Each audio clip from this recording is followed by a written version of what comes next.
Now we are going to move on to our next presentation. And our next presentation is from Dr. Tim Beatley. He's the founder of Biophilic Cities. He is Teresa Heinz Professor of Sustainable Communities in the Department of Urban and Environmental Planning in the School of Agriculture in the University of Virginia, where he has taught for the last 25 years. We were very privileged to have him speak at our conference in Miami last year before the world shut down. But now he is going to explain to us the power of community in making cities more nature focused and the influence of biophilia in inspiring change. Welcome to Dr. Tim Beatley. Hello, everybody. My name is Tim Beatley, and I teach here at the University of Virginia in the School of Architecture, and I also help to run a network called Biophilic Cities. And it's great to be with you today. I have a few slides and want to tell you a little bit about this concept of biophilic cities and this global network of cities that we've been running and that's gaining traction. So I'm going to go ahead and start.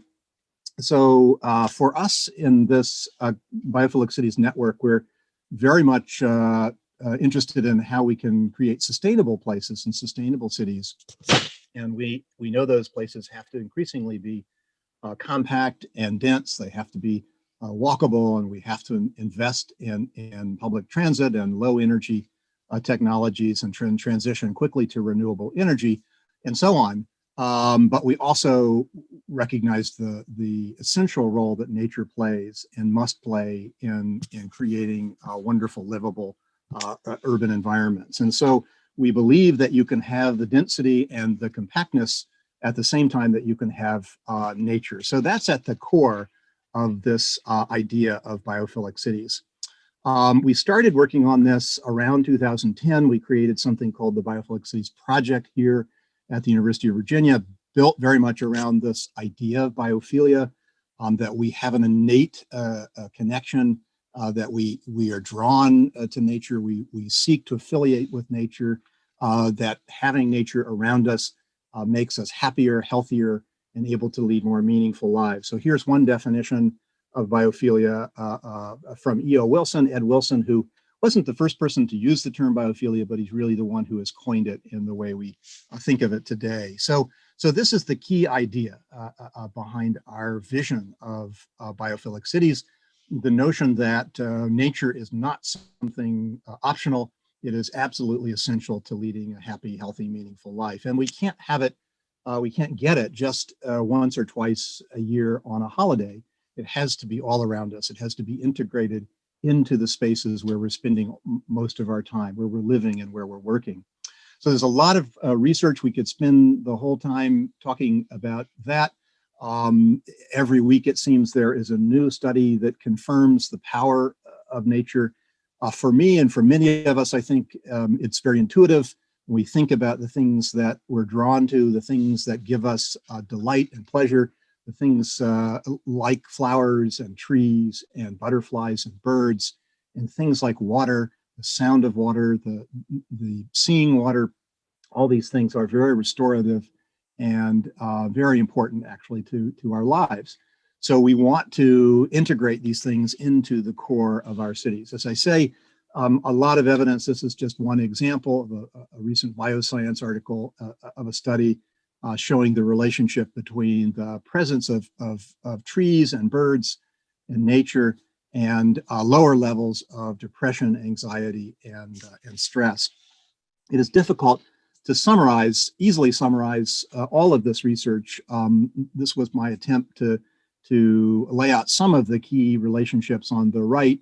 So it is the case that in the presence of nature, we see lower levels of depression and anxiety, improved mood, increased happiness, increased physical activity. We know that the greener and the more natureful a city is, the more natureful a neighborhood is, the more likely we are to be outside and getting physical exercise. Evidence of that, at least from American cities, that where we have more trees and more nature, we have reduced crime and reduced gun violence. Even evidence that shows that in the presence of nature, we're more likely to be generous, we're more likely to be cooperative, to think longer term, that you could say we're better human beings, really, when we have nature around us. If we try to summarize this in a single word, the word flourishing is one that we often use in the Biophilic Cities movement, and that captures the pleasure, the delight that we get from having nature around us, but also recognizes the importance of purpose and meaning and the quality of our lives and the connections between us and between nature, between ourselves and nature, and how nature helps to connect us to each other, actually. There are many, of course, ecological services provided by nature in cities, and that's important to recognize as well. These are images from Rotterdam, where they are using nature to address water and water management. So just about anything you can do to make a city more biophilic and natureful will also make it more resilient. So investing in green rooftops, for example, or water plazas, in the case of the image, second from the left on this slide, spaces that are designed to be neighborhood spaces, spaces of nature that can be heavily used, but that are also designed to collect and retain stormwater, so multifunctional. The Biophilic Cities movement is certainly about the design of buildings, and we advocate for biophilic design, bringing nature inside and designing every new structure so that it incorporates abundant nature, whether that's a green wall or a green roof, or in the case of this new building in Toronto, vertical forest. But we like to say that a biophilic city is not simply a city that has lots of biophilic buildings. It is much more than that. And it's really a more holistic vision of nature in the city and throughout the city. So it is certainly about connecting to nature. Biophilic cities are cities that prioritize that connection to the natural world. It's also about recognizing the conservation roles that cities have to play in the presence of all the habitat destruction and threats to biodiversity globally. Cities can be places that make a positive contribution, that are habitats that partially help to counteract those global trends. So we very much see a biophilic city as a multi-species city, as a city that makes room for other forms of life, and that emphasizes the importance of coexistence and care for nature. So we want to have other forms of life around us in cities. It's good for us, but it's also an obligation we owe to those other forms of life. So if I had to summarize the vision of our cities, and we have now 25 cities in the network as partner cities. I'll tell you a little bit more about that in a second. Singapore, which is represented here, is one of the cities that has been pushing the envelope a bit. And they have for many years called themselves a garden city and been known as a garden city. More recently, they've changed that motto to this idea of a city in a garden, which seems like a small change, but it's really quite profound. And the idea really that you live in the garden or the park or the forest, that we shift from this vision of a city where there are places of nature that you go to visit, to the idea that the city is really a natural system, an ecosystem, and it is. And we want to be immersed in nature. And increasingly, our vision of a biophilic city is a city of immersive nature. More recently, actually, Singapore has been calling themselves a city in nature, and sometimes a biophilic city in nature, which may seem to be a little bit redundant, but we very much like that. So a whole bunch of wonderful planning policies and initiatives that Singapore has undertaken, including something called the landscape replacement policy that ensures that when you build something like this building, that you at least replace the nature lost at ground level with nature in the vertical realm. And that's what this Park Royal Hotel exemplifies, and actually replacing more than 2 to 1 the nature lost at that ground level. This is a wonderful design by a Singapore firm called Woha that we like a great deal. So we could spend a lot of time talking about what a biophilic city is and what this vision includes. And here are some of the things: immersive nature, integrated, continuous, and seamless nature. Obviously, it's about buildings and built environments, but also remnant nature and natural environments, the integration of those things. It's about biodiversity and wildness in cities. It's a whole of city approach, which means it's everything from rooftop or room to region or bioregion and all of the spaces in between. It is whole of life, which means that you ought to, in a biophilic city, be exposed to nature at a very early age in schools, and then all the way into your elderhood years. It's also a city that emphasizes a just distribution of nature and is inclusive. And then this last thing, culture of biophilia, I'm going to, the sort of second half of my presentation is going to focus on that. It's really was the title of the talk. And the point is basically that we can define a biophilic city by the presence or absence of nature, but it's also how residents of that city engage that nature. And increasingly, we've got to think about how we cultivate and we grow this culture of biophilia that nudges and convinces us all about the need to connect with that nature. So said this already, but it's a whole of city approach on interconnected nature, again, room or rooftop, all the way to region or bioregion, and all of those spaces in between, interconnected and hopefully seamless to create this vision of immersive nature. It very much is a matrix of urban nature, and you can tell there are lots of things, sky parks and green walls and green rooftops and built form, and then, again, all the way out to regional ecosystem level kinds of nature. Here you have the ravine system for the city of Toronto on the right, lower right. There's also an indoor-outdoor continuum, right? We recognize we spend a lot of time inside, so we want to bring nature indoors. We also want to work to overcome the barriers between indoor and outdoor environments.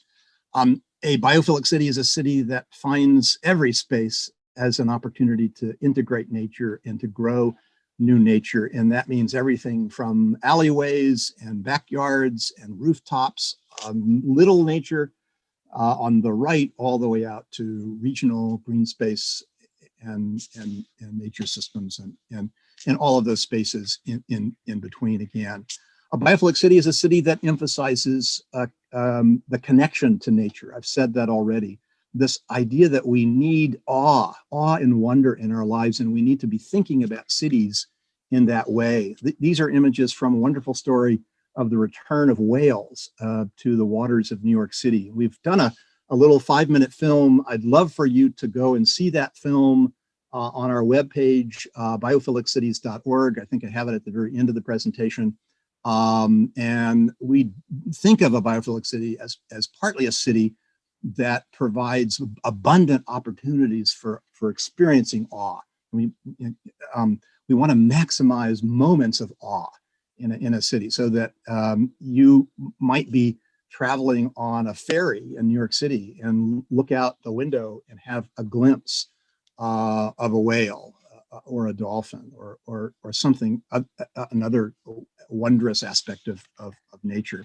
We also believe our vision is about, again, sharing space with many other forms of life. These are images from Cura de Bat, one of our partner cities from Costa Rica, where they're doing all of this wonderful sweet city work, where they're planting pollinator gardens throughout the city, creating biocorridors.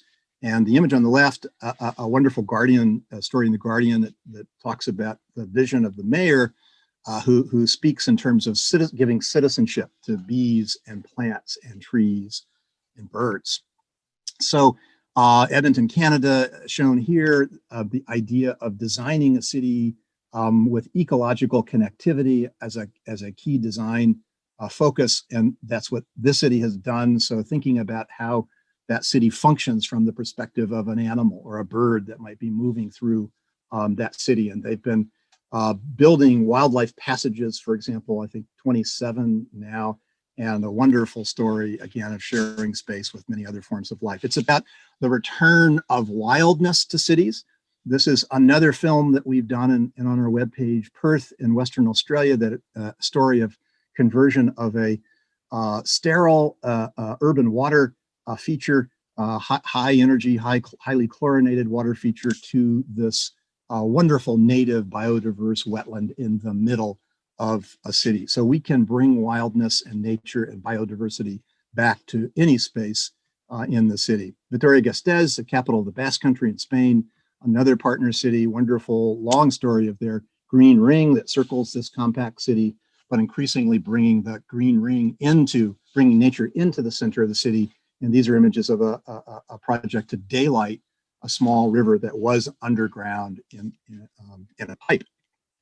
We believe, as I've said, that this is also about social equity and social justice, and especially in American cities, we have systemic racism and longstanding patterns of spatial segregation that we need to overcome, and that have huge implications for enjoyment of nature. So these are images actually from Richmond, Virginia, a city that's tackling that. This is a new land use plan, general plan, or comprehensive plan for their city that's laying out minimum targets for all neighborhoods and seeking to correct some of that that imbalance and that inequity in the distribution of nature.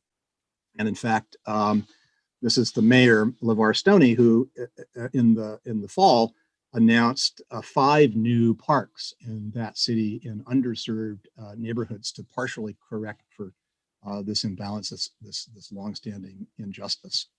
So every city has nature, and these are images from Pittsburgh. Pittsburgh is now a partner city in our network as well, and sort of to show that even in a highly developed city, partly this is about rethinking where we look for nature. And these are some of the ways that Pittsburgh sees itself as biophilic: connections to rivers, riverfront parks, new trails and pathways, and ecological rooftops, and a really impressive 42% tree canopy cover that they're quite proud of. But it's also looking at that bridge and recognizing that there could be nesting peregrine falcons there. And so we've got to think about every space in the city as a potentially biodiverse and natureful space. So here is the present map of members in the network, partner cities, about 25, as I've mentioned. We're gaining traction. We have been in conversations with many more cities. We're hoping to continue to expand the network. There are also several thousand individual members of the network. You can go onto the website and join as an individual, and several hundred organizations as well. We usually get good press for those cities that join, and often we have a celebratory event where I deliver a certificate, and we kind of celebrate the city joining. So this is Mayor Peduto, the mayor of Pittsburgh, and we had a wonderful event at the Phipps Conservatory in that city. So I'm quickly running out of time, but please go to our website. There is a page for each of our partner cities with a lot of detail and a lot of resources about what they're doing. This is just a slide to give you a sense of some of the variety of different ways that our cities are implementing their vision of biophilic cities, from sidewalk gardens to green streets to marine conservation, just a wonderful array of things. And so in the last 3 minutes or so, I just want to make the point, circling back to the title of my talk, that there are lots of metrics that we've developed, and again on the webpage, and many of them relate to the amounts of nature, the kinds of nature, the presence or absence of nature in a city, but many of them have to do with our connections to nature. And I'll just make the point in the last 2 minutes that we've got to cultivate a culture of biophilia, and our cities are doing this in really wonderful, creative ways. This is Reston, Virginia, that set out a biophilic pledge and asking residents to choose 6 things from the list of things here to commit to doing over the course of the year. We have wonderful examples of programs that engage the public. This is a program called Milkweeds for Monarchs in St. Louis, another partner city where they've gotten 400 gardens, butterfly gardens installed in that city, exceeding the targets that they set and engaging the public. There's an online map here. You have a little image of it on the top, and getting everyone engaged in butterfly conservation. Or the Marjorie Stoneman Douglas Nature Center in Miami, we've done a little film about their work taking kids out into the Atlantic Ocean and educating about the marine life all around them. And this is an experience that anyone in the Miami-Dade school system actually goes through. Or coming together to celebrate the spectacles of nature that exist in our cities. And this is the Vox's swifts that converge on a chimney as they migrate south in Portland, Oregon. So hundreds of people come together to watch this swirling mass of swifts as they roost as the sun goes down. They sort of swoop, they kind of fall into this chimney in a very wondrous and magical way.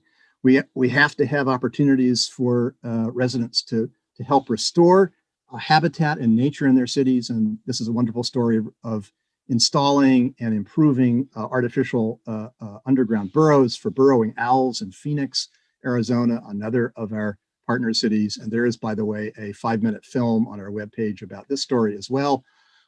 We have a lot of wonderful stories about schools and how important school-based programs can be to introduce students to nature at an early age. Okay, I've at my 20-minute time mark, and I just wanted in the last few slides to tell you that if you go to biophilic-cities.org, there are lots of resources, books, for example, like this new one of ours called The Bird-Friendly City. There's an online journal called Biophilic Cities. It's all online. You can read all of the issues there, wonderful content. And then again, more books and more films and something called the Handbook of Biophilic City Planning and Design, one of our more recent books, and it's just recently been translated into Chinese. And so that's it. Thank you very much. And I look forward to perhaps answering some questions along the way and would love to hear from you. Do send me an email, Beatley@Virginia.